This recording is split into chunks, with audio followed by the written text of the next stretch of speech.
Hi, hello, welcome everybody to the keynote and panel session. As most of you in the stakeholder community know, the EU has committed itself to a Green Deal policy in December last year. But of course, a number of initiatives have preceded this motto, amongst which is one outstanding in our context, the mapping of a path to step up EU action to protect and restore the world's forests. And that, as you might know as well, happened last summer. A roadmap which is under discussion. Where we are now and how we got there will be now laid out by Hugo Schalli. Hugo is head of unit at the European Commission at the Directorate General Environment, and he is actually dealing there with eco-innovation and circular economy. Hugo is joining us from Brussels, so please take it away now. Well, good morning, everybody, or good afternoon, as the case may be. It's a pleasure to be here this morning, and I hope you can all hear me and see the presentation that I've tried to share. I'd just like to get confirmation of that. Am I all right? You are wonderful. Thank you. We hear you. The only thing that I have to do now is I have to find my presentation back again, because for now I can't see it anymore. Can you saw it just a second? So there it is, Hugo. Okay, very good. It was gone for a moment. Thank you. Taking you through a small presentation that looks at the key points that we are addressing in the context of the follow-up to the communication of summer of 2019, focusing first on what is the problem, why is the EU engaging in this, what is the sequence of EU policy announcements, and what is the actual process that we're going through now. And I think that, as you said, the commitment of the EU to dealing with global deforestation and forest degradation doesn't date from last year.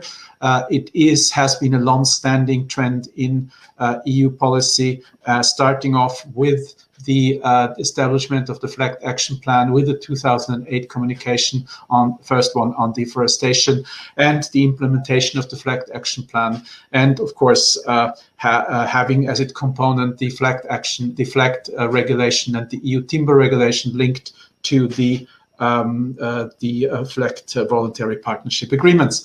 But coming back to what is really at stake and what is relevant for the discussion today, which is always obviously going to the fact that deforestation and forest degradation continues, sometimes diminishing, sometimes speeding up, but there is a continuing problem that we can see. And when you look at all the information available, most of the deforestation is actually not directly linked to commercial logging as such or to timber trade, but it is actually linked to unsustainable agricultural practices. And at the same time, also a link to the biggest environmental challenges of our time. On the one hand, climate change, and on the other hand, biodiversity loss in that regard. Now, in 2019, as you rightly said, we published a communication on stepping up actions to protect and restore the world's forests. And when you look at it, it all revolves around making the international scene more sustainable, looking at reducing the EU consumption footprint on land, and encourage the consumption of products from deforestation-free supply chains in Europe, looking at, on the one hand, on what can we do from the demand side, looking at the second instance, how we can actually look at the supply side by working in partnership with producing countries. How can we actually support that and complement that by work on the bilateral, regional, international level, looking at finance and looking at data that support that. Today's discussion, I would assume, focuses very much on the first element of that one, which is the demand side actions. But of course, if time allows, and if questions around, we can also go into any of the other issues. So we'll remember that the pronouncement in the 2019 communication on possible additional measures was relatively neutral. And then when you look at the subsequent policy announcements in the European Green Deal, and I've somewhere gotten lost in my, yeah, here we are, in the Green Deal, then we actually saw that the language got more affirmative and more specific every time around. And in the European Green Deal, it says the Commission will take measures, both regulatory and otherwise. That was from December 2019. And when you look at the most recent two relevant policy papers, one is the biodiversity strategy and the farm to fork strategy, it already says it will present a legislative proposal and other measures. So I think that we have our marching orders, and we have to work very clearly together with all stakeholders to find the best and most impactful measures can actually help EU reduce its consumption footprint. Now, what are we actually doing right now? We have started the work on the impact assessment for the demand side measures, and the open public consultation has been delayed due to translation problems over the summer. COVID takes its operational toll on everybody, but I'm being told by my team that the open public consultation should actually start today or at the latest tomorrow. At the same time, we're looking at what have been the experiences with implementing the EU timber regulation and the FLEGT regulation. And that will be a very thorough and clear check on have the approaches that are in the EU timber regulation and in the FLEGT regulation delivered. Have they actually made a difference? And can they actually, or could they actually be scaled up? So that is running in parallel to the fitness check. Under the EU timber regulation, we have also started a thorough study on what can certification schemes add to the equation, and to what extent are they useful, and have they have a positive role to play. And we will, on the 2nd of October, launch or have the first meeting of the multi-stakeholder platform on deforestation. I think that this all supports the work on looking at possible options for the regulatory measures. And I think it's actually quite important to go through the different possible options that we are currently looking at. And I've listed them on this page by order of, how would I say, stringency, and by order of expected impact. And that is not to say that this disregards any difficulties or any challenges that surround it, but I think it's going from the least, how would I say, least regulatorily impactful measure, which is just inform more and raise the awareness. I think that we have done for many years, and the result has been, I would say, marginal. The second is to focus on voluntary commitments from business and industry. A lot of very good initiatives are in the market and have quite some impact for some players. But the problem is, does it actually change the status quo? Does it change the overall business models? And does it actually cater to the problem of free riders? And does it cater to the problem that there might be some market players that don't want to play ball and want to reap a dividend from unlawful and unsustainable behavior? Then the question is, as I said, how does third-party verified certification and verification system play a role? And we will have to look at how would they actually be built into a system, and how do we deal with the many different criteria, the different baselines, the different approaches that are used in some of those verification and certification schemes. Then the next one, and it's a little bit akin to the consumer information, but it would be more product and supply chain related, is the issue of, will a voluntary and mandatory labeling make a difference? And I think that's certainly something that we'll look at.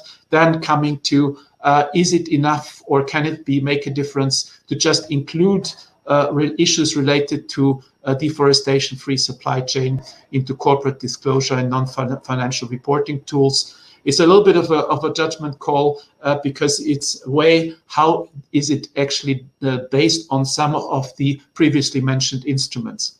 Now then comes the big question of when you go into a more impactful system, what is it that you're going to use? Are you going to base it on the legal concept of due diligence, which has presented us with major implementation problems in the context of the EUTR, and which we will actually see how does it actually work with most EU member states' legal systems? Are the judiciaries in many countries well equipped to deal with that? Is it well attuned to Roman law system on the continent? Since due diligence, as we know it, is a heavily common law influenced instrument and not really appreciated by many legal systems on the continent. We have very mixed experiences with that. Then the next one is, would the emphasis be on agreements with third countries? So model it on experiences with voluntary partnership agreements. It is, again, a question of how were our experience with that one over the last 15 years with the FLEGT action plan. Now, we have other approaches that we have used in the EU that could serve as a basis for reflection. And one of the models would be EU rules against illegal, unreported and unregulated fishing. And then flowing from that, would we actually work to some degree with benchmarking? Would we actually do whole country or jurisdiction assessment? Would, at the basis of such a legislation, be country blacklists or red lists, whatever you want to call it? And of course, the supreme stringency, establishing a system where deforestation-free becomes a requirement or a standard as a condition for market access. All that is being discussed. However, I would say it is not impossible that at the end of the impact assessment process, we come up with a system that is a mix of all of that. And we'll use other things as we did in previous occasions. Now, I think that there are two things that are important to point out. We have not yet fixed a list of commodities that we'll look at. So we're talking about palm oil today, but there are many commodities that are potentially linked to deforestation. There is soy, there is beef, there's cocoa, there's coffee. So we're looking at it, there's potentially other things. So we're looking at all of them and see to what extent would they be included in those things. Second, we need to come to a common definition of what is deforestation and forest degradation free, because we need to establish a level playing field for all commodity value chains so that there is not a discrimination among them. So I think major challenges are coming to an end. Could I encourage you to come to sort of a close relatively soon? Thank you.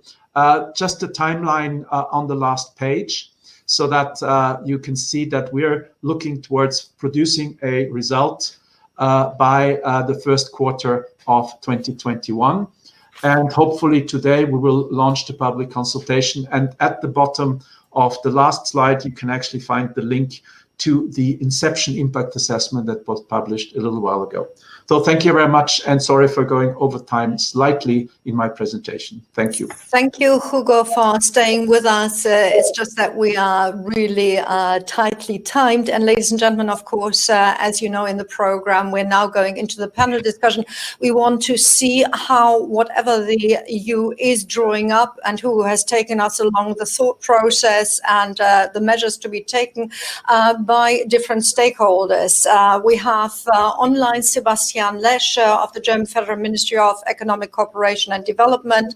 We have from Malaysia, Tan Sri Yusuf Basiron of the Council of Palm Oil Producing Countries, Mareike Felix of Aldi Süd and Hofer in Austria, and last but not least, Indra van Gisbergen of Fern, also coming in from Brussels. And I do see Sebastian from Berlin. Now, Sebastian, we of course have the European framework. We have European, not legislation, but the framework within which nations need to put forward their legislation. And the German government is actually pushing for legislation on deforestation, free production, and therefore also on consumption.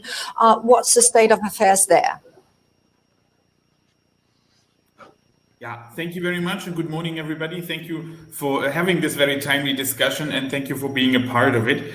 Of course, let me start by saying that we strongly welcome that the European Commission will present a legislative proposal that will address the risks of deforestation and forest degradation in the first quarter of 2021. That is the timeline that's been announced, and the link to the Farm to Fork strategy and the biodiversity strategy was already there. And let me also compliment the Commission on those strategies that are very timely as well in many senses, not just in this particular sense.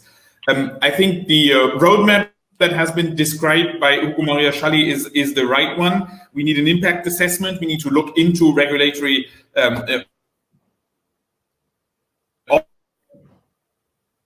I can assure that the German presidency of the European Union will do what it can to support that impact assessment going on through the second half of this year. This impact assessment will look into a number of commodities, obviously, but I think it's quite clear that palm oil will be among the list of those commodities that the regulation will cover. But I think it's important to make it clear from the beginning, the usual suspects will also be there: soy, cocoa, and the like. This discussion has been going on for a very long time.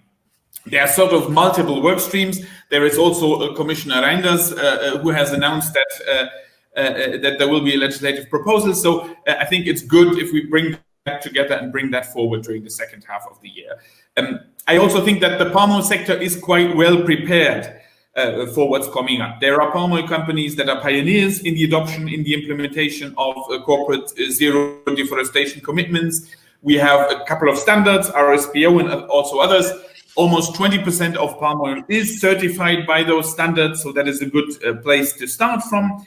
We have ISPO and MSPO, so the local certification standards. Those are not there yet, but they are a valuable step in the right direction in the palm oil sector. So there is a lot to build on. There are some sectors that are lagging behind: the feed sector, the cleaning, body care products, and the like, the chemical industry. But I think there is a basis there to go forward from that basis. Let me also say, yes? You have to come to an end. Your 2 minutes are almost up. My 2 minutes are almost up. All right. Let me then say that, yes, we are working on a due diligence on the national level as well. That has been, I think, known and discussed together with the Labour Ministry. Drafting is currently going on. This is part of the coalition treaty of the coalition that is in government in Germany right now. I think that is part of a solution. Let me maybe finish by saying that there is not one silver bullet. It's not the due diligence legislation. It's not what's going on the European level. What we need is a smart mix. And I think we've started that on the voluntary side as well, with standard schemes in the different areas. So there's a lot to build on, and I think we're going in the right direction. Thank you very much, Sebastian. And I'll turn to Malaysia. Tan Sri Yusuf Basiron from CPOPC. Of course, producers are looking with a question mark in their eye to what is happening in Brussels right at the moment. Yes, thank you. Can you hear me? Absolutely. Thank you. Yeah, thank you. We, as producer countries for palm oil, we are following with interest the new development on the deforestation-free commodity production as expounded by the latest EU communication. To eliminate deforestation is not new. It has been proposed before. It has been worked on before. It has resulted in all kinds of simulation and modeling approaches being taken, like the RED2 ILUC simulation model. And with all the recognition that deforestation is linked to many commodities, soybean, beef, livestock, palm, cocoa. Yet in the previous iteration and simulation approach, it was only palm oil that was found to be linked to a high risk of deforestation. And that was a big problem for us because there is nothing new now in the new initiative. It is involving the same agriculture commodities, the oilseeds, soya, rapeseed, everything, beef, palm oil, and it is the same so-called requirement to have deforestation-free production of these commodities, whether it was used before and analyzed before for biodiesel, where palm oil was vilified in the end with all the potential banning of palm oil, biodiesel. Why only, or with all the analyses and the commodities present in the world, palm oil was then singled out to be the only culprit, so to speak. And since nothing new is changing now, it is the same commodity, same analysis, same background, same intention of deforestation, except that we are using it for food. We are suspecting that, unless all our advice and comments will be taken into consideration, we are fully engaged, things may turn out to be roughly of the same conclusion in the future. The promises of being multi-commodity focus they are good, but we are not sure since our past experience, recent experience was not so good. So I think you have to look at the broad picture. What are you looking at? The outcome is to reduce deforestation, but also to have forests. It is the forest that is really removing CO2 emission from the atmosphere. That's what you want. And there has to be equitable forest cover available for all countries, not just palm oil producing countries. We have so much forest. And it is you that may not have enough forest, and you should actually reforest rather than talk about deforestation and wanting to restore world forests and so that. Yeah. So your 2 minutes are almost up. Yeah. So thank you very much. We're going to come back to you in a moment, and Hugo will respond to that in a second. But first of all, we'd like to get a retailer in, and we have Mareike Felix, formerly Alex, formerly Aldi Süd, now Hofer in Austria for the whole of Austria. What's the take of a big retailer on the suggestions from Brussels? Yeah, first of all, it's the international Aldi South Group, so it's not only Austria, but the global Aldi South Group. And sorry about that. Thank you very much, and good morning. No worries. I just wanted to correct that right away. So, generally speaking, we as the Aldi South Group are supportive of a robust legislative framework to tackle deforestation in our supply chain. I think especially the alarming global deforestation rates within the past years have shown that merely voluntarily approaches do not show the impact we need to protect the eco balance of our planet. To us, a European legislative framework bears the potential to contribute significantly to the prevention of deforestation. And the three major effects that we see of such a legislation are, first of all, that it may lead to the implementation of effective and efficient measures in a timely manner, as it is really urgent. Second of all, I think we as Europe have a position to send a clear signal to the market. And last but not least, for us as a retailer, level the playing field is a major concern with regard to any efforts within sustainability. And in order to achieve a maximum leverage, our ask is to develop a pragmatic and impact-focused approach. For that, we need clear definitions. We need a realistic framework. It must be ambitious, but at the same time realistic. For example, with regard to cutoff dates. It must take into account existing efforts such as certification. It must take into account lessons learned from different multi-stakeholder initiatives which have been active for a couple of years within the sectors, but also with regard to the timber regulation. and we ask for a differentiated approach, differentiating between the different to-dos for actors and commodities, supply chains. Marijke, also your 2 minutes have come up. Sorry, if I want you to come in a second time, we'll have to speed up now. And with that, I'll turn to Brussels, to Indra van Gisbergen.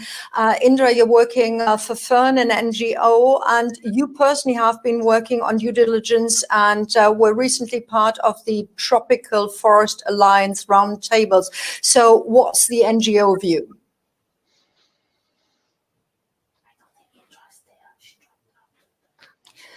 Indra, I think you turned off your camera. I saw you earlier. Maybe you can switch on again. I don't see you right at the moment. So whilst we're waiting for Indra to come in, maybe Hugo, of what you've heard, a very quick response. I see Indra is back, so I think I can defer, and now she's gone again. I would say what I have heard clearly confirms that we do need, and I think that has been said very clearly by Tan Sri from Malaysia, we need to avoid just singling out one or the other commodity. Mm-hmm. And we need to look at the broad picture and saying, what are the commodities that come to the EU market that risk being linked to deforestation? And then we actually need to go back to the question, what is deforestation and forest degradation?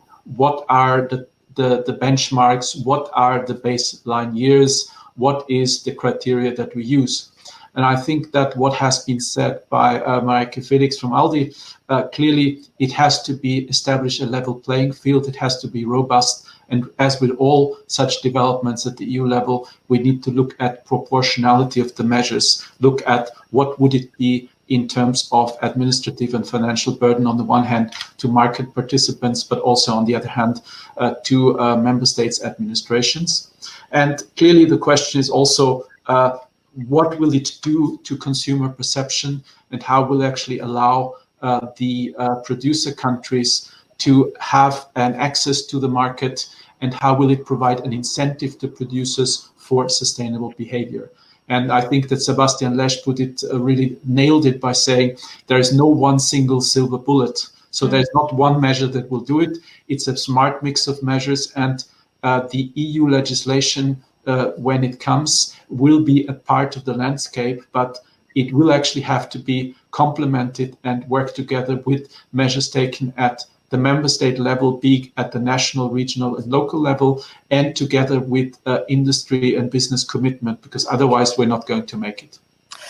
And there she is, right on the dot. Thank you very much, Hugo. And also from Brussels, Indra, what is the view of the NGO on the current discussion about the legislation?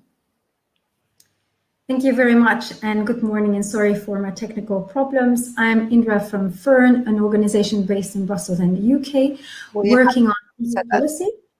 And so we definitely, for more than 5 years, we are asking the EU to conform with a plan, a robust plan, and part of that plan, there should be legislation and a regulation. So the fact that it is now an opening and that an impact assessment is being done and so on, we all think that is extremely encouraging.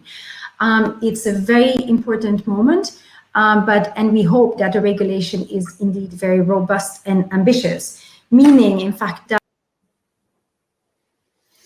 And those are, of course, the challenges of digital debates, depending on the bandwidth and the stability of the net. Something can happen like that. So whilst we're waiting for Indra to maybe join us again, I'd like to ask all three other ones, kicking off with Marijke. Now, what would you be looking for essentially? What would be the most important bit for you as retailers to gain clarity on your actions? What would need to be in the guidance?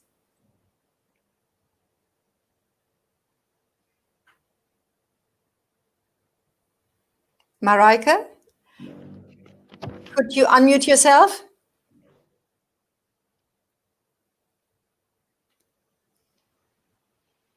We see you, but we don't hear you right at the moment. Okay. Can you hear me now? Sorry. Yes. Finally.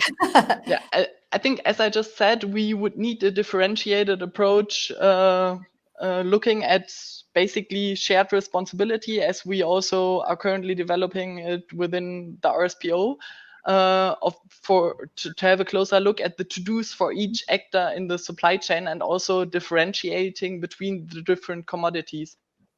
Thank you, Dr. Yusuf. What is really important for you that you expect Brussels to do? Just sort of the one sentence. We have to be equitably assessed in terms of our responsibilities to produce sustainable palm oil for the world market. And that must also apply to sustainability, soya and beef and others, in order to be to allow us having a level playing field. Otherwise, we'll be unnecessarily penalized and may lead to excuse by market players to even put palm oil-free labels and vilifying us in the marketplace simply because of misguided green policies that allows this type of practices to prevail in the marketplace for no good reason. We despise that. We want that to stop. Thank you very much, Dr. Yusuf. Sebastian, what's your take like? Is it the national governments first? Is it Brussels first, or is it a combination of both?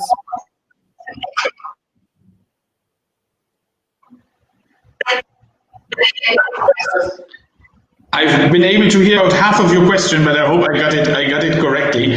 I think you were talking about national versus European level, I think. I think this needs to be complementary. Sorry? All together. I mean, is it a race for the better, for the faster legislation? It can be, and I think what we need to do in the end is we need to balance the dimensions of sustainability: social, ecological, economical, and that's very easy to say, but it's very tricky once you go into the details of those three dimensions. And some of the aspects have been talked about. What we're doing right now is we're proceeding on the national level and we're supporting the European level. It's not a race for who is to be there first. There is, of course, a lot of trial and error going on, and as Hugo Maria Schani said, it's not an easy legal thing to do. This is not a classic regulation that you put in place and that you know how it's going to work. It's kind of strange. It's kind of new. So we need to test a little bit. It's not a competition, but I think this needs to be and can and will be complementary. And I understand what Marika Felix is saying. This is about a level playing field. And for a company like hers, of course, a regulation on the European level makes a lot of sense. Thank you very much. Whilst Indra is still trying to come back to us into this digital discussion, let me just share one question with all of you that has already been coming in, and it's from Ian Suwarganda of Golden Argo Resources. He's actually asking what the EU expects the member states to do, i.e., do you expect the member states to enforce the regulation, i.e. would you actually sort of think that each and every member state would have to have sort of regulators or overviewing agencies in each of the producing countries, or how could you envisage that to work? Hugo? I had my answer ready until your last sentence. I mean, the issue is that the EU as such, or any EU member state individually, just to reflect on that as well, can only legislate and impose obligations on legal and physical persons that are within its jurisdiction. So the responsibilities that come from a future regulation will have to be complied with by market participants that are within Europe. So that means either the producers that are within the EU or those who import or those who place those products on the market. And I have to go back to the discussion on, and I saw already that there were some questions in the chat on this one, on defining deforestation free and defining forest degradation free. It will be up to those who wish to have a positive place on the EU market to take the necessary measures at their level in their countries. Obviously, there is no jurisdiction or no legislative interference by the EU with the sovereign national systems of other countries, far from it. But I think it is a legitimate aspiration expressed in the different policy documents to minimize the impact that European consumption has on forests globally in other countries that supply those for the market. So there would be no enforcement of our regulation in third countries, but there would be, depending on the instrument we choose, there would be scrutiny on whether certain products or certain value chains cause deforestation and forest degradation or not. I think the question of what to do in producing countries is then a matter of complementary instruments that might be can we work with producer countries in terms of our development cooperation, in terms of our policy cooperation? What is the role of free trade agreements in that regard? So I think, again, it's a smart mix of measures that could be used there. So that's a beginning of an answer, but I'm sure Sebastian has other things to add to that. Thank you. Sebastian. Well, the key words have all been there. I mean, yes, smart mix, due diligence regulation is one of that, European or national, if you will. And then, of course, that doesn't that doesn't solve all the problems of the value chain. For sure, it doesn't. So we need to look at the other parts of the value chain and what we can do there. And one point in there, obviously, is to work with the producing countries on to how to improve the situation there, how to improve the situation for producers. For example, for smallholder farmers, we have that in other value chains as well. Look at cocoa, where the European Commission is looking at agreements with the cocoa producing countries. There's something where then the development people, DEFCO, and us development people can and our strength is. So yes, there is a lot else to do, and I think what's also important is that we make sure that this due diligence legislation that is going on, or the regulation on the European level, it doesn't mean that in the end we tick a box and say, okay, that's done. That discussion's been going on forever. Now it's done. It's over. We have solved that problem. Let's move on. That's not what's going to happen. We need to stay focused on the value chain issues. Thank you very much. We, of course, have the usual time problem, but that's normal, whether it's digital or real.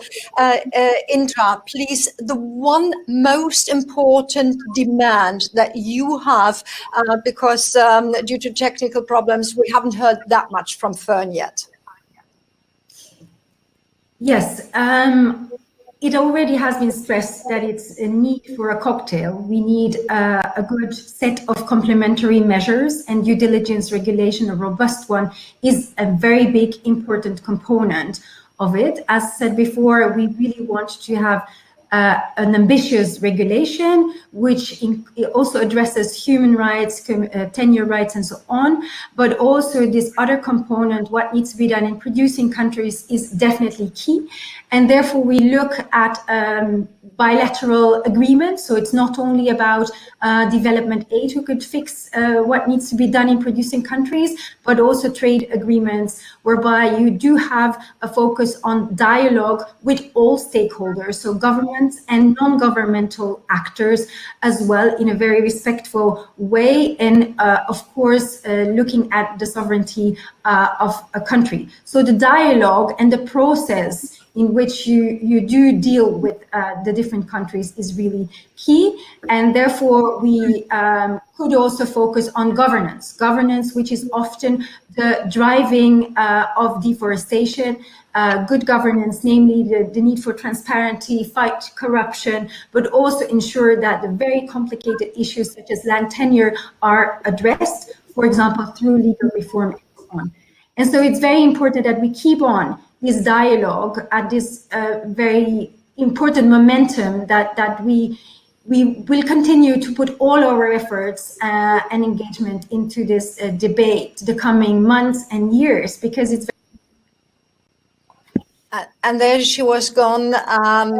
Thank you, though, Indra, for sharing a very, very brief answer from Dr. Yusuf. The Council of Palm Oil Producing Countries, mainly consisting of Indonesia and Malaysia, right at the moment, is spreading its wing. It's welcoming other countries, and it's going to share the sustainability efforts that you have already made and the training. Could you just give half a minute description of what you do there? We have learned a lot from our past experience putting up sustainable palm oil certification standards and producing certified sustainable palm oil for the world market. And we know in future, with the population growing to 9 billion, we need to produce more oil, food for all kinds. And this means that we have to produce palm oil more, but sustainably produced. And we also, as developing countries, need to adopt the Sustainability Development Goal, SDG goal objective. And oil is a very strong tool to achieve those objectives of the SDG. As developing countries, we should be given a chance not only to supply the world with food, but to better our economy as in the developing process. So SDG objective is well served if we use palm oil as the main agriculture crop where it can be suitably planted. And we are ready. We are not a big user of land, only 20 million hectares compared to world agriculture land of 5 billion hectares. So even if the deforestation of a planting is expanded, it's not going to impact deforestation a lot compared to other commodities and so on. So we are ready to cooperate and move forward with all the requirements of sustainable production, no deforestation, all that. In fact, we have moratorium in place. At this point, deforestation. I just need to get Marijke in with one sentence. The one most important thing that you are finalizing this debate with. Unmute yourself, please. We have a great opportunity here. Let's use it and focus on the major levers with regard to actors, commodities, and risks.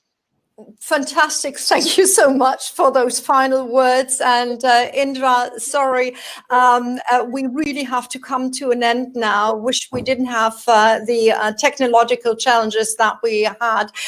Great that everybody was there. Thank you very much for all the comments in the chats, ladies and gentlemen. We're going to have a tiny little break right at the moment. And after that, we're going to start at past sharp with our discussions so that we have 4 different breakout situations. Some of the issues that you have addressed will be mirrored both in the breakout sessions and also from the consumer's point of view, i.e. Sustainable consumption aspect, and therefore what do retailers need to do, what do retailers do. We will have from 11:30 onwards, ladies and gentlemen. With that, I can only say a big thank you into the round for having negotiated our platform and for having been there from all around the world. Very briefly, in the break, you can go back to the lobby to see Yolanda. You can also stay here and you can actually partake in a quiz all around sustainable palm oil, and then we're gonna kick off afterwards and be really to the point and start punctually. So with that, ladies and gentlemen, I think I would like to hand over my position and thank everybody for having been there and having been so communicative in your positions, and also to the point. Thanks. Yes. Good morning. Good morning to you all. Good to see you. Are you a palm oil expert? That's what this break quiz is going to be about. My name is Thijs and I work for the RSPO. I've pulled together 8 questions to test your knowledge on palm oil. How does it work? Just stay where you are. In a few seconds, I will open the first question. All answers are multiple choice. You just select the option you think is correct and then push the submit button. If you can't see the submit button, it's try to reduce or enlarge your screen. Let me open the first question. Here we go. Which country or region was the biggest user of palm oil in 2019? Yes, see the first coming in. I'll give the answer in a few seconds.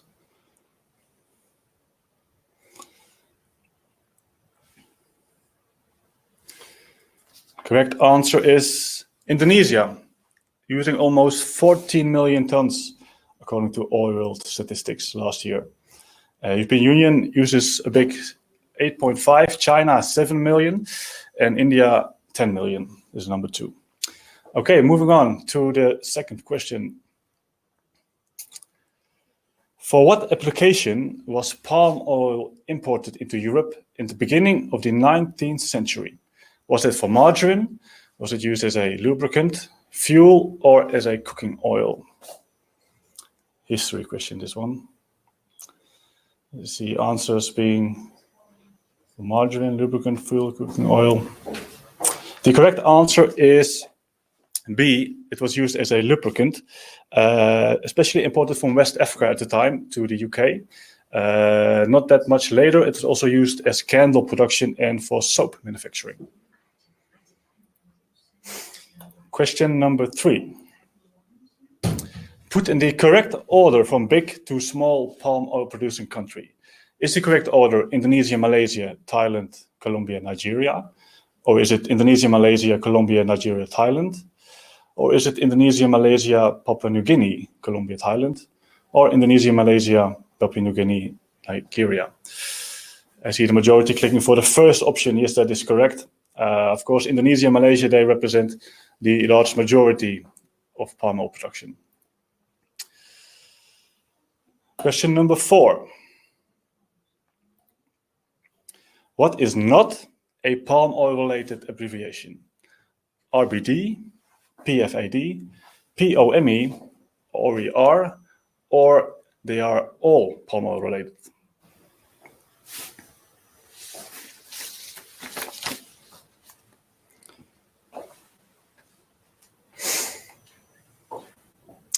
Gives you some time to think about the abbreviations. The correct answer is indeed the bottom one. They are all palm oil related. RBD stands for refined, bleached, deodorized. It's a process in refining. PFAD are the palm fatty acid distillates. That's often used in fuel or animal feed. POME is the palm oil mill effluent. That's happening at the oil mills. And OER is oil extraction rate. That's the efficiency from taking the fruit from the field into the mill.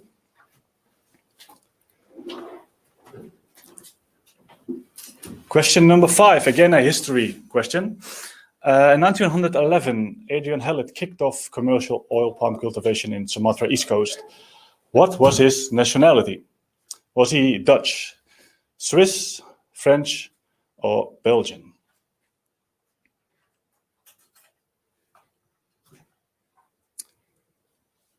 Just wait for questions coming in. The majority is saying Netherlands, but actually he was from Belgium. And he was also the founder of the company Sokvin, which is still active in palm oil today. Moving on, question number 6. Where and when was the first RSPO European Roundtable meeting? Was that in Berlin 2013, London 2014, Amsterdam 2015, or Paris, France in 2018?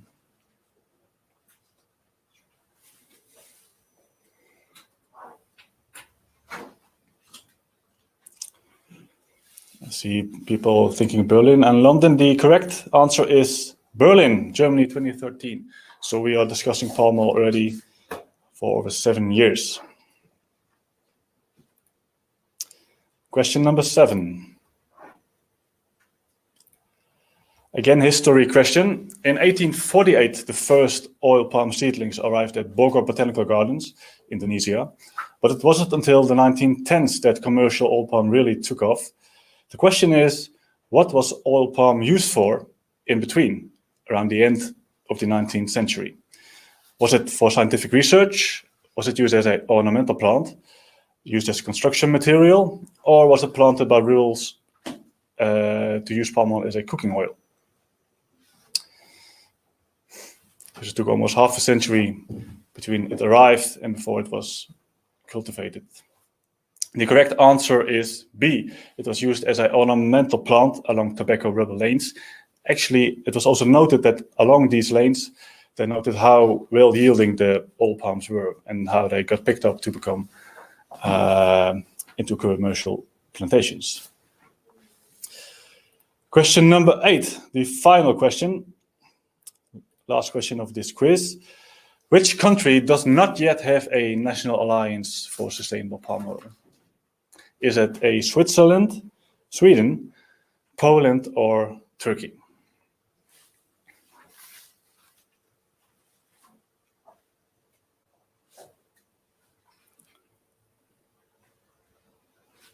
The correct answer is Turkey. But Turkey is a big user of palm oil, uses around 600,000 tons last year. So a big potential there to move to sustainable palm oil. Okay, that was the palm oil quiz. I hope you all enjoyed. Thanks for participating. We will start again with the program in a few minutes. Then I'll hand over back to Connie. See you.